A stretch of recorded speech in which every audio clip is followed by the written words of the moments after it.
David Feinman, founder, Viral Ideas, video marketing, video creator, and co-founder of the very successful, largest national Philadelphia Racing Concepts, LLC, zombie run-themed fun 5K races. What are we going to talk to David about? He's a marathon runner, owner of Bucks County Marathon Ventures, LLC, was a half marathon in Bucks County running program. And what lessons will you learn so that you can apply them to your own businesses? How did David come up with the largest national zombie runner-themed fun run? And what did he learn from that business that he was able to immediately apply to his newest business, Viral Ideas? How did David, in only 9 months, generate $1.4 million in revenue, build a company to a 16-city tour, attract over 35,000 participants, handle a staff of 35 people, get featured in Wire Magazine, USA Today, and the New York Times, and within 1 year, he actually sold the company for a profit? How did Viral Ideas increase their customers from just 42 to over 120 in almost 1 year? What is his secret sauce to gain so many executive pitches, and how were they able to get in front of so many executives? We will also speak to David about his experience at Temple University Business Fox School and the Be Your Own Boss Bowl competition, better known as BYOBB. This is the Listen Up Show, and I am Mitchell Chadro, your host. David, welcome to the show, my friend. How are you this afternoon? I am doing amazing. Thanks so much for having me on the show. I'm really excited to chat with you a bit today. Well, you know, especially on this awesome afternoon here in Philadelphia, where it actually is feeling a whole lot like spring, finally, after that long winter. It's actually sunny in Philadelphia today, which is an unbelievable treat. It sure is. Okay, we're going to actually talk Viral Ideas, but first, let's dive really deep into your zombie run numbers first. Are you ready? I'm ready. Okay, super. How did you come up with the idea? The idea originally started with a friend of mine from actually elementary school. We always thought the concept of you run faster when you're chased really rang true to anything you do within running. And both of us were runners. I had not so much anymore, but I used to run marathons, 5K races, run cross country. Andrew did as well. So we came up with the idea for the zombie run, basically, around the concept of this zombie-themed 5K where runners would be chased after by zombies, and the runners would wear flag football belts around their waist and run through a 5K course, and the goal was to get to the finish line without getting your lives captured. So let's get this straight. You're combining your passion for running and your love for entrepreneurship, and you're sort of putting both of those things together. Do I have that right? Exactly. Super. So you start out in the city of brotherly love, which, by the way, is where I'm from. I grew up in Northeast Philadelphia, so I'm a Philly guy too, even though the show is being heard all over the United States. So how did you actually test the idea? Because I eventually see here that you started rolling it out into other cities. So how were you able to sort of test your idea? We launched the first city in Philadelphia, and we launched it online, and it was immediately met with a lot of great traction from the Philly market. We were picked up by a number of radio shows, a number of news outlets. We started running advertisements on social media,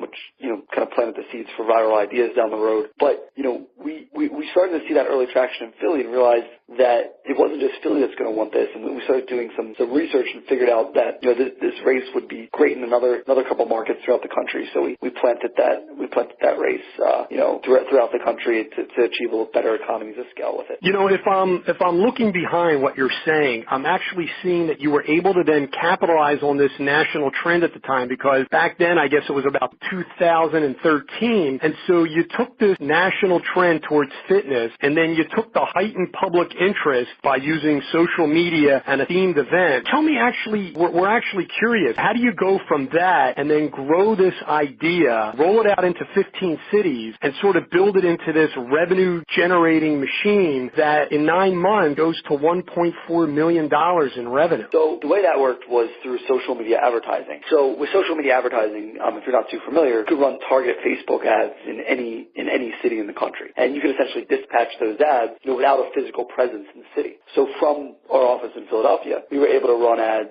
for our Louisville race, for our Charlotte race, for pretty much every race we had throughout the country. And we were basically able to create a following within each of those cities that was quite strong. And we were able to use videos and various pieces of content to attract people to us. And because of the viral nature of the event, right, zombies chasing after humans, the news would inevitably pick it up. So with each news studio, we would bring in a zombie to chase after the newscaster. We'd bring up a professional makeup artist to dress the newscaster up as a zombie, and we'd run around the studio, have a great time. So really, we were able to launch and market these events from our central location in Philadelphia, while gaining a national presence, throughout the country using social media. But it also takes a lot of money to sort of create these Facebook ads, to target all of these various people, to hire all of the contractors and to hire people to help you. So again, how were you able to sort of get it to that point where you had some revenue coming in so that you can use that for some of these offsetting expenses? So people, from a business standpoint, people pay for their ticket ahead of time. So we were able to take some of that money and reinvest it to attract more attendees to the event. And you were able to manage then these team of volunteers. You had contractors. I mean, that's quite a skill set. Where did you come to this skill set? How did you develop it? And talk to us a little bit about ramping up, because going to 16 cities is not easy, and being able to generate this type of revenue in such a short period of time is also not easy. So can you go a little deeper and tell us a little bit more? Sure. So as far as the management aspect of it and kind of what skills I personally picked up on, I was very young at the time I started Zombie Run. I was 20 going on 21, the year I started it. So really, immediately I had no experience, in running a business. I was a bit green to the nature of running a business. So I really credit a lot of the success of the actual structure and management of the company to the mentors I had at the time, because they were people that I leaned on for technical aspects of the business. Where my skill set came in was in the marketing of it, and being able to manipulate social media and manipulate PR in order to gain traction throughout the country with the concept. Well, there's a lot of people out there that are obviously trying to do that in their own businesses. So can you give us a few practical things that people can do that might be not as experienced, of course, as you, but they can start to begin in their own businesses, looking at their own media in the ways in which they can sort of use it in a more economical way, at least in the beginning, so that they can leverage those resources early on? Sure.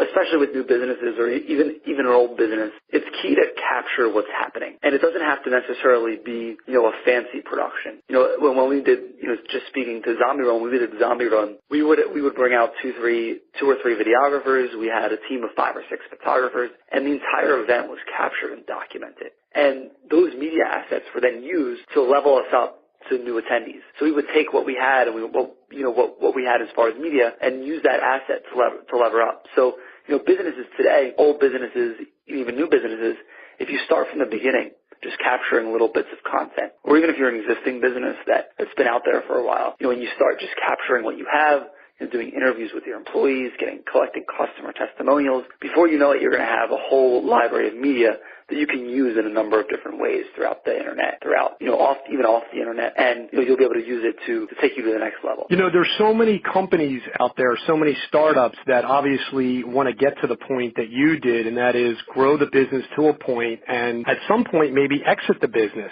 And so if things are going so successful, you're young at that point, you said you're about 21 at that time, you're only running the business for not even 12 months, and yet you turn around and you sell it now as opposed to, hey, this is a great thing. I want to continue to ride this thing up, and I think it can get even bigger. The main reason we sold the company was Andrew and I were still in college, so it was either drop out of school and do Zombie Run, or find a partner that could pick up the race, and we chose the latter.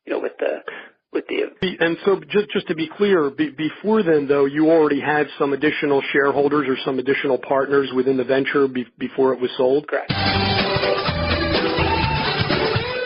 Our startup round is sponsored by Shadrow.net. Startups, bootstrappers, those who like to leverage resources are price smarter. When hiring an attorney, you apply these same smarter maxims. One of our business's greatest costs can be paying your lawyer high hourly rates. That's why my Listen Up business owner listeners are smarter and turn to Chadro.net. More and more businesses will use Chadro.net to start up their businesses from S to C corporations and LLCs and so much more. Be aware that even after your business is set up, running your business properly is critical to your success. Chadro.net can help you with your contract reviews, lease agreement, changing tax laws, and any other type of legal issue or problem that needs a solution. All this takes time and effort, so you don't want these legal issues to take away from running your business. Your day-to-day main focus is growing your business, so Chadro.net created a business legal service plan. Just listen up to what the business legal service plan provides you. All lawyers and CPA professionals in the directory are verified as in good standing with their respective state bar and state board of accountancy admitted. These lawyers and CPA professionals provide you and your business with legal and or tax advice. Get access to NDAs, lease agreements, and more. The best part, no more being nickel and dime for a 6-minute telephone call. No more dealing with billable hours because Chadro.net is not a law firm. Instead, just pay one upfront, fully disclosed low fee. See for yourself now the business legal service plan at Chadro.net. Special savings today for the listeners of my Listen Up show when you enter Mitchell at checkout. Don't forget Chadro.net. Mitchell at checkout. Chadro.net. Get legal solutions for life. Chadro.net. Enter Mitchell at checkout. Now, let's get back to it. Okay, so Temple University. Yeah, so really loved the school from the beginning. I actually did 2 years at community college, so I did 2 years at Bucks County Community College in the beginning, and had a great time. And we're going to talk extensively about that. You know, I actually went to Temple University as well, and I lived on campus for about 3.5 years. My older daughter, who graduates high school this year, is going to be starting Temple University at the end of August, so we're really excited. And I know that I've already interviewed Ellen Weber, who's the executive director over there at the business school, and of course our trusted friend who's been on the show not once but twice, and you might have gone up against him in some competitions, Nick Delmonico of Stratus Labs, you might be familiar with. We certainly wanted to hear a little bit about Temple University and of course the competition that I mentioned earlier that you were involved in, which is Business Bowl competition, that you actually came in second on. Yes, so we participated in the Beer and Basketball as alumni actually. Nick was the same year that we actually participated in the competition. Great guy, very bright. I think they actually won first place in the entire competition. So we placed second for alumni. We won $10,000 from Temple University. Competition was actually a great exercise for us. You know, when we started Viral, we started with almost no funding. Literally started the company with $250 and one client. So, you know, to be able to, you know, participate in a competition that gave us a little bit of extra capital to grow the business, was definitely a huge plus for us. So you come in second, you win about $10,000. At that time, you had about 42 clients. You kind of grew it to over 120. I'm sure you knocked on a lot of doors. You made a lot of calls. But how do you actually get in to make all these pitches to all of these executives? I mean, what is your secret to be able to sort of to be able to do that? So really, I attribute it to three main things. So the first one, you know, if you go back to the first year of the business, it was pretty much cold calls. We're a brand new company. You know, we didn't have any customers. So we grew the first part of the business just quite literally picking up the phone, running down the phone book, you know, and you know, getting into some smaller to mid-sized companies. You know, once we had that nice little base of clients, we then started getting a lot of referrals. So we shifted our focus from, okay, let's get some clients to let's make these clients really happy. So that took us from about 40 clients to around 70 clients. You know, we still get referrals every single day from our existing customers, but now our primary source of leads and customers coming in and business is actually pitches coming to us. And the reason they come to us is because of the marketing that we do for ourselves, and we essentially follow the same methodology that we use for Viral Ideas clients on ourselves, making videos, distributing that content, running retargeting ads, you know, using video throughout the entire sales funnel. We do that for ourselves.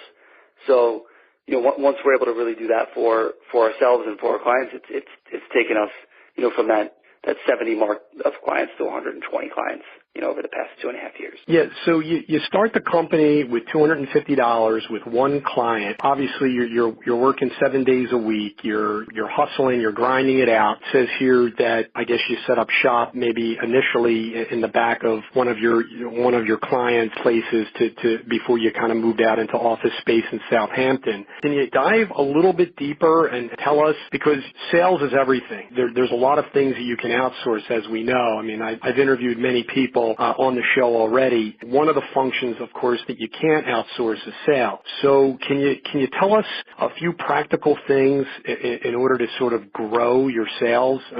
Obviously the people that are listening are in various industries, but these stories will resonate with them so that they can sort of apply it in their own businesses. Yeah, so when we started, like you said, we were working out of the back of one of our clients' offices. Actually, Autism Cares Foundation, they're right up the block in Southampton. We won an award from them this weekend, actually, for some work we've done for them over the years. And later in the show, I was actually going to mention that, but I appreciate you kind of pointing it out right now. So that's really impressive because, not only is the show about business, but it's also about family and life. And so one of the things is, how do you leave a legacy by just not focusing on one thing, but by focusing on other things. So I really think that's admirable, and one of the other reasons why, of course, I had you on the show and I wanted to speak to you personally directly was also because of that. I know that you have a co-founder with you in Viral Ideas, in Zachary Medina, and you can certainly talk to us a little bit about him and how you were able to meet up with him. But I also wanted to talk to you a little bit about that, later on in the show as well.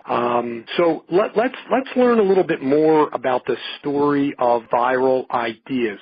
Give us the nuts and bolts. I just gave you sort of like the bigger picture of the company and what the company does, but if you can sort of break it down a little bit more. I mean, I know that you're this dynamic social media marketing agency. I know that I've already checked out your website, and everybody should go over to viralideamarketing.com, and everybody should sort of check it out on their own as well as I have. You work with your clients. Obviously, you convert written concepts into promotional videos for social media and for their own company website. But if you can sort of break that down into the nuts and bolts to give us a better idea, I think that would be very helpful to the audience. Of course. So our main goal of Viral is to simplify the video creation process for companies. And what that means is a couple things. Is the video production process for old media was, often very complicated, filled with lots of people, lots of moving parts, and, it still is pretty complicated. But, the way we do it at Viral is produce exclusively for online and social media. So we've developed methodology in which to simplify that process to make it easier for companies to produce content and actually make it more cost effective. So one of our main missions is create to inspire. So when we're making this video content and when we're simplifying the process for companies, we're also helping them find their why through video and helping them use that video content to spread their message in a more organic and real way.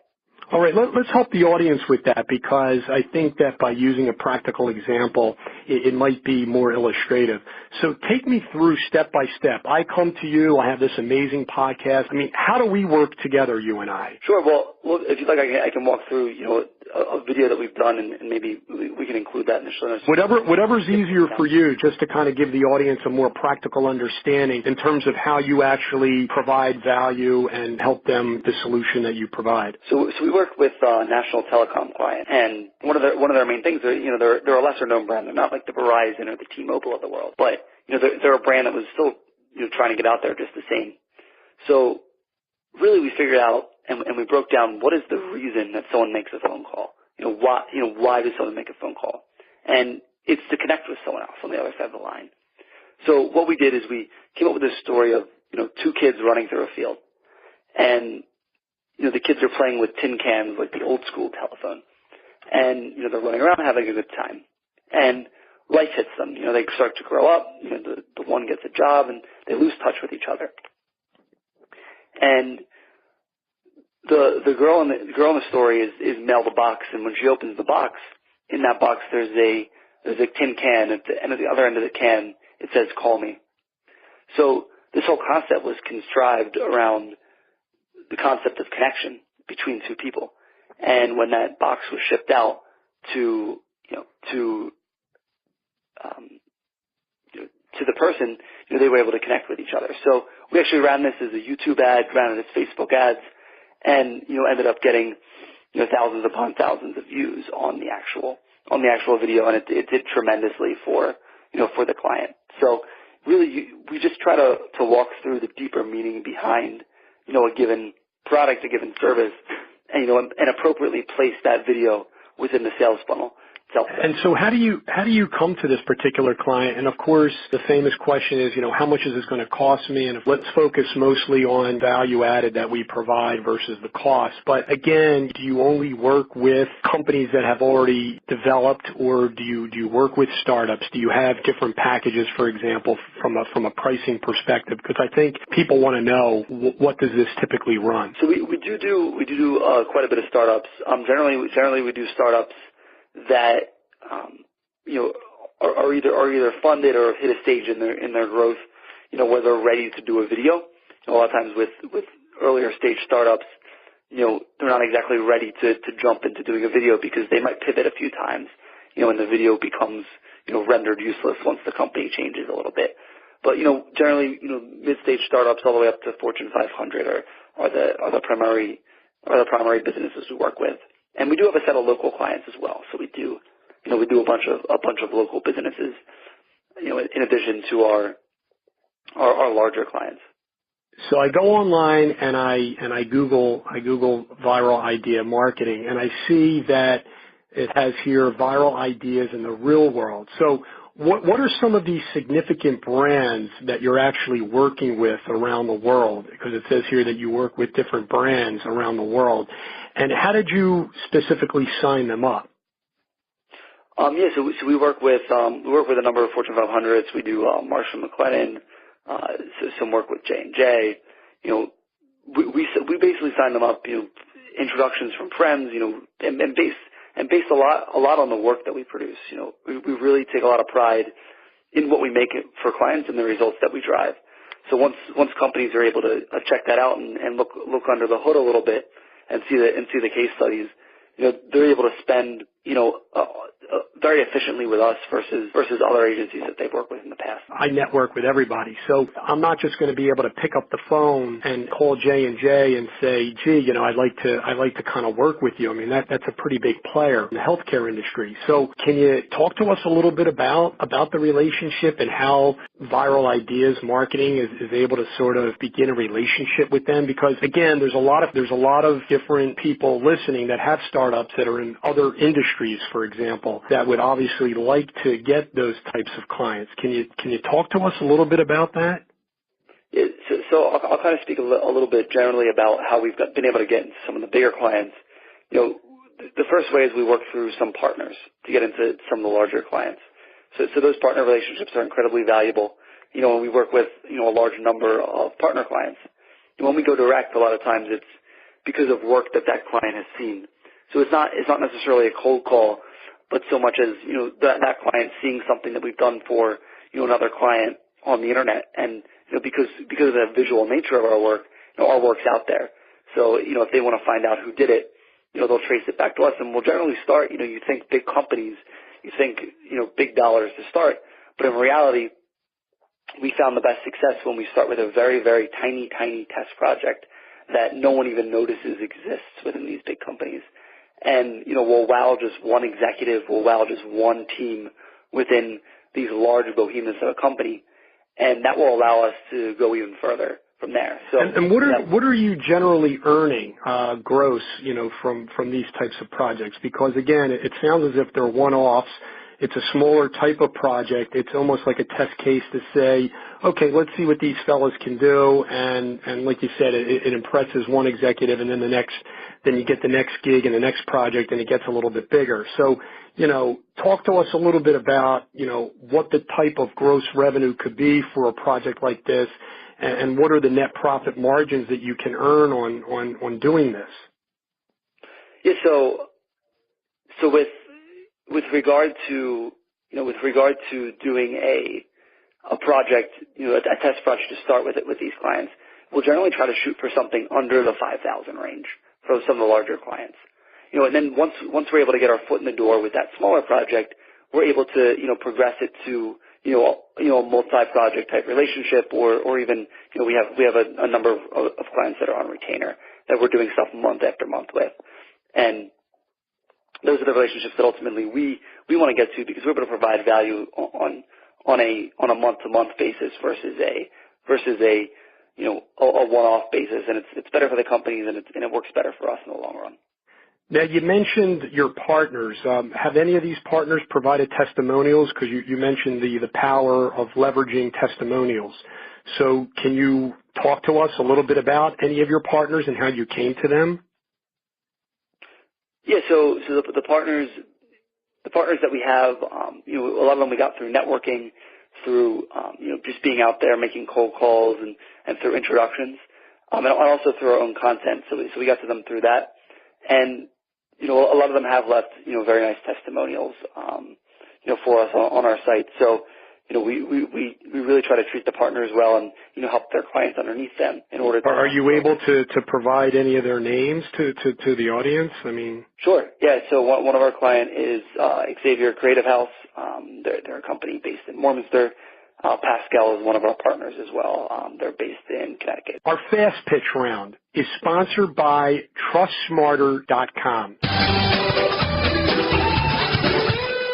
Trusts and estates are not just for the rich and wealthy. Trust Smarter focuses on you, the consumer. Doesn't have to be the person setting up the trust. Could be a family member, a beneficiary, an individual trustee, or executor that needs help. There are numerous reasons why people need to set up a trust or need help settling an estate. Consumers needed a better way, an easier, more efficient, and less time-consuming manner available to them to find a corporate trustee or executor. Trust Smarter educates you with articles, free guides, and information on estate planning, using trusts, how to take control of your estate to business and personal assets. You pick the trust company, corporate fiduciary, trustee, executor that is right for you based on your own values and criteria, which you filter yourself in the Trust Smarter platform. That you designate is important to you and your family. For example, you might be looking for a trust company that has no minimum asset size requirement or no minimum fee. You might prefer a trust company that is located within a certain number of miles from your home or business, or you may prefer to work with those who have a certain number of clients or assets under management, or someone that can handle certain types of assets or solutions. Bottom line, you get to decide. There is no high pressure having to go from bank to bank or trust company to trust company. My listeners who sign up back at TrustSmarter.com mention Listen Up at the time they are asked, how did you hear about us? And receive 5% off your trustee or estate fees in the first year. Each trust company on the platform is vetted to ensure that they're in good standing with either their state or federal regulator. You decide the values most important to you. You can easily set up a phone call with any of the regulated institutions. You choose the platform. The platform itself does all the heavy lifting to connect you, the consumer, with the various corporate fiduciaries who want help with your trust and estate. That's TrustSmarter.com. And when asked, how did you find out about us? Type in Listen Up. Trust Smarter is a virtual cash incorporated company. Okay, now back to the show. Everyone loves books. I created a book club back at mitchellchadro.com/book. So David, tell us a book that you can recommend that either you're reading right now or that you really enjoy, that you constantly go back to and that you can recommend for the audience. Yeah, so I've read so many over the years, but if I can narrow it down to my top 3-4 books, Ryan Holiday's Trust Me, I'm Lying is unbelievable for anyone in the marketing field. I always feel really inspired reading Elon Musk's biography. He's someone who's changing the world and will continue to change the world for years to come. Amazon, from A to Z. I recently just read that book. Unbelievable book. Based on the empire of Jeff Bezos. And what they're doing. When it comes to charities, I know that you had mentioned Autism Cares Foundation right there in Bucks County. I know that you have continued to help them as the race director. You help them, of course, raise, over $100,000 each year as indicated on your LinkedIn profile. Can you tell us a little bit about, Linda and Frank's mission and how you started getting involved in them? because I think that it's a great story in that, it's not just all about making money in business, but it's of course about helping others and your family. So if you could sort of tell us a little bit more, and I'm happy to provide a link to that good charity. Yes, so they're a charity actually based in Southampton, started by Linda and Frank Cooper. They had a son with autism and one without autism, and they found that the life of their child with autism was fundamentally different than the one without. He didn't have friends, he didn't have much going on in his life, and needed a social outlet just like anyone else. So they started the charity to help provide that for him and for people like Michael. And ultimately, over the past now 10 years, they just had their 10th anniversary gala this past weekend. They've been able to help hundreds of families around the Bucks County and greater Philadelphia community, and they really support the kids and young adults and now adults by providing them with prom, bowling events, fitness events, things that any kid deserves to have as they're growing up in a safe and friendly environment. Yeah, why don't you provide their website, and I'm happy to link up to that because I think that the audience really gravitates towards looking for charities that they can sort of get behind. Sure, they're autismcaresfoundation.org. Great. No, that's super, David. That's really good work that you're doing. Throughout our life, we always have awesome mentors, really decent teachers, and I know that before you were coming on to the podcast, I know that I saw how many people have literally helped you along the way, and it's always critical to have those people in your life, both personally and professionally. Can you tell us about one of your teachers and who has really kind of helped you and what has made them special and how they've personally helped you? I mean, there's been so many over the years. I could probably sit here for another podcast talking about each and every one of them. Sure. Let's throw out one because that was one of the reasons why I wanted to ask it. So the one that stands out to me would be actually from Temple University, a professor by the name of Dwight Carey.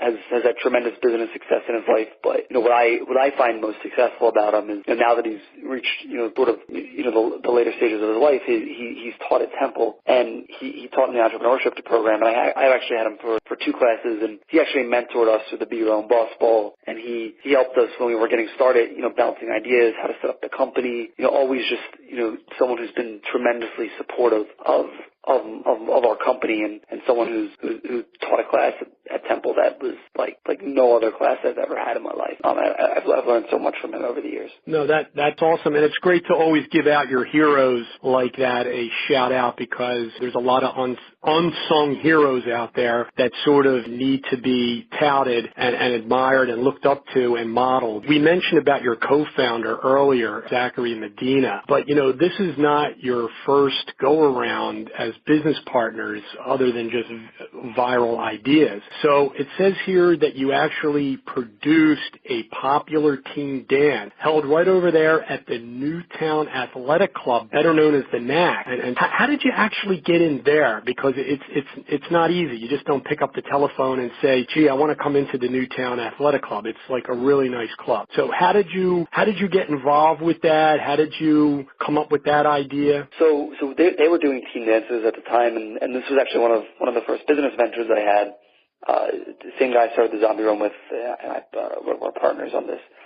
And Zach actually ran a DJ company at the time and would come and DJ the events. So that's actually how we linked up. So the way we partnered up is they were doing events on their own, and they were only getting a couple hundred people to their dances. And we approached them and we said, hey, we could do this better. We're in high school. We're networked within all the people that you want. And they're like, all right, let's give it a shot. And our first event, we blew it away with a couple thousand people. And so how are you as a high school student? How are you able to generate a few thousand people to sort of attract? Because as a matter of fact, I believe President Trump actually was there as well. They're well connected as well. So how were you able to sort of generate a few thousand and convince them that some high school kids can come in there and sort of take over and do it? Well, The owner of the NAC, Jim Worthington, was actually one of my first mentors. And I'm sorry, who? Jim Worthington, the owner of the Newtown Athletic Club. Yeah, no, I know the name. So we really just sat down with them and we laid out our plan. We were entrenched with social media marketing. We had started a half marathon prior to doing this, and we saw it work well with that, and we knew every single person within high school was on Facebook.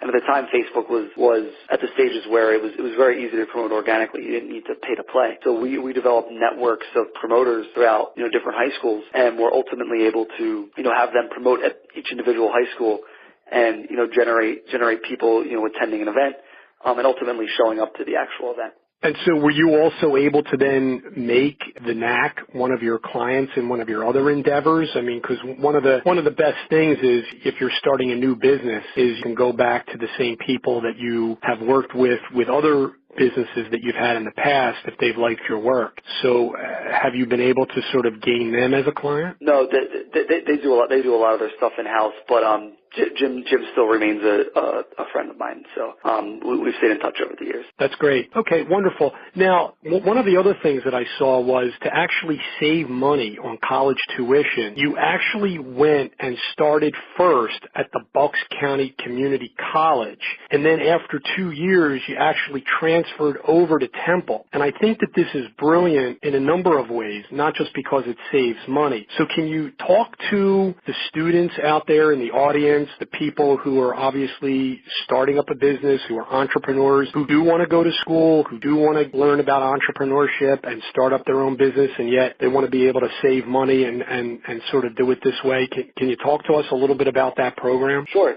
So really with Bucks and Temple, they have a program called 2 and 2. So you do 2 years at Bucks, you do 2 years at Temple. The transfer credits, go over very quickly. And what was amazing about this is, I was able to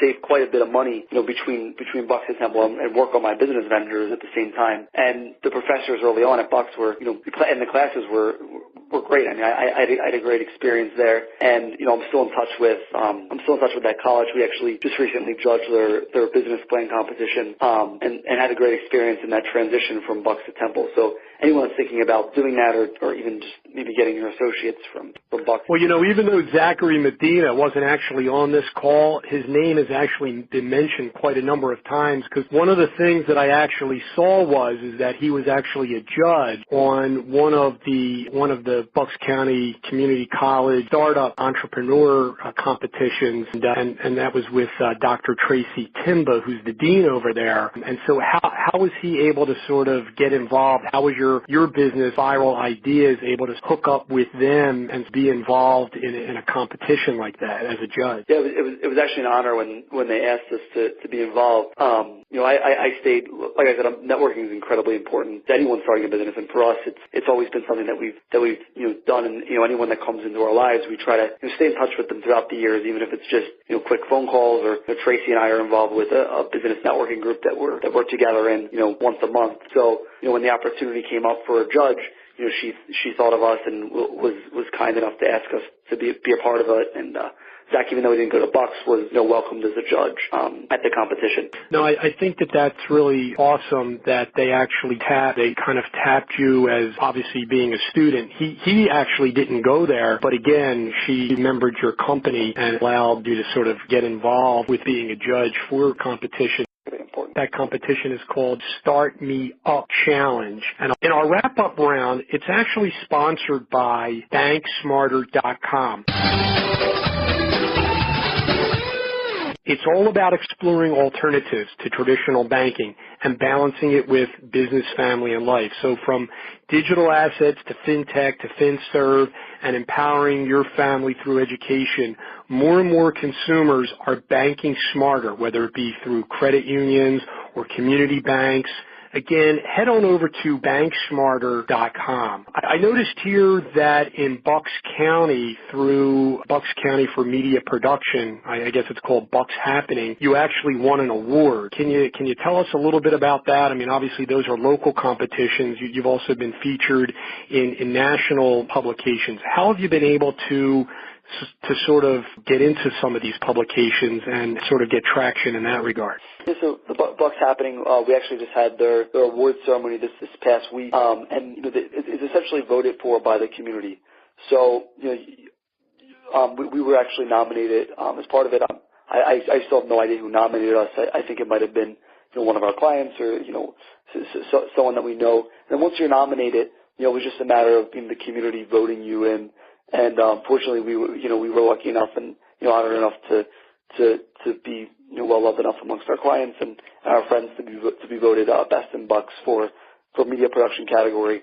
And it was a great competition, great event, and there was a lot of great companies in there. But we were lucky enough to clinch the title for 2018. So that was the story behind that one. Sure. One of the first videos I actually saw you in, and I took notice, was you were promoting OnlineGeniuses.com.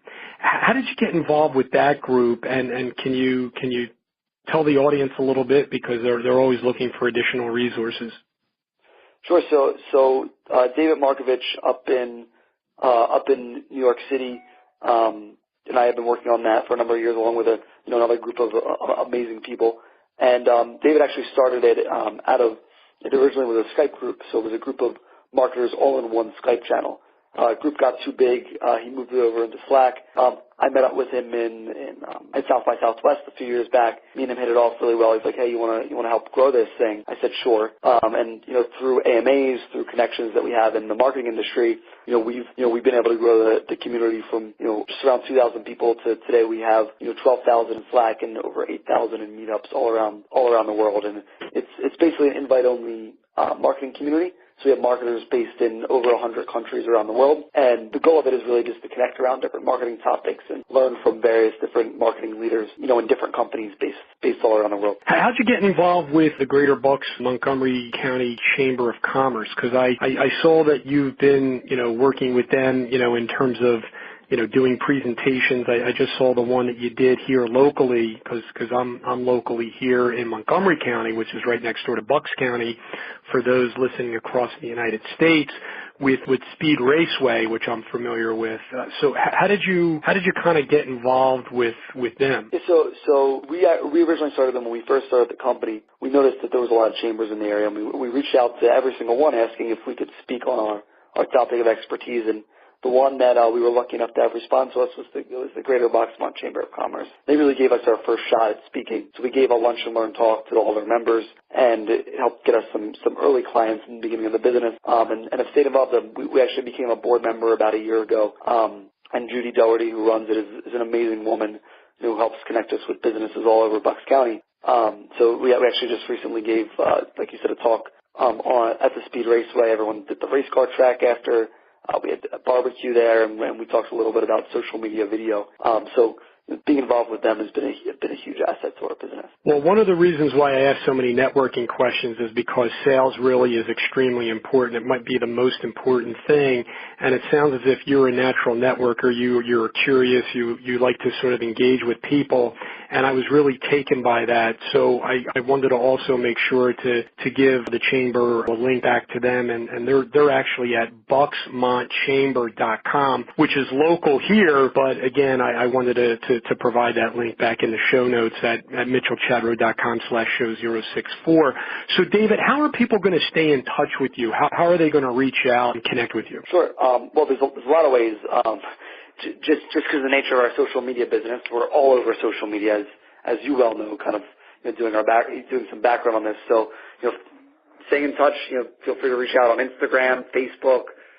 We have company pages, Viral Ideas, and company Instagram as well, Viral Ideas, and our website as well. So feel free to stay in touch in any way, and I'm happy to help anyone with their video creation process. If you're struggling to start, happy to extend to your audience some phone call or whatever they might need to just kind of get going with everything. That's terrific. And here in closing, can you leave the audience with 3 main takeaways? So the first one is going to be create to inspire. It's the main mission and ethos of Viral Ideas, and it's something we like to share with anyone that listens to our message. So what create to inspire means is creating something not just to create it, but to inspire action within whoever is listening. The second takeaway would be do something about video within your business. I've been doing it for years, from my first business till now, and it makes a tremendous impact on your business. By 2018, 80% of the world's internet traffic will be video, so get on it. And lastly, if you're looking at starting a business and are timid about it, use the Nike slogan, just do it. I started my first one when I was 16. I had no idea what I was doing. And if you're a little older than me and you've had more experience, you're already further ahead than I was when I first started my business. So, if you're going to do it, just do it and don't look back. It'll be the best experience of your life. Well, David, I want to thank you so very much for coming on the Listen Up Show, the Mitchell Chadro podcast. I want to thank you. I really do appreciate it. I know that the audience will get something out of this. And again, we just want to say thank you, and you take care, and hope to hear great things in the future with you. Thank you so much. I appreciate it. Hey, you take care. Be good now. Bye-bye. Bye. Until next time, my trusted friends. Please provide a well-written review in iTunes. Go over to mitchellchadro.com/iTunes. It takes 2 minutes, but it helps others find the show. Subscribe anywhere. We are on Spotify, Stitcher, iHeartRadio, TuneIn Radio, or any popular podcast aggregator. One of my favorite is actually Overcast.fm. So if you head on over to mitchellchadro.com/overcast, you can subscribe on that podcast aggregator. Again, sign up back at my website for the latest podcasts, more articles, and send me an email about your business startup, and I'm happy to respond back at mitchellchadro.com/sign up. Thank you again, and I look forward to our next show.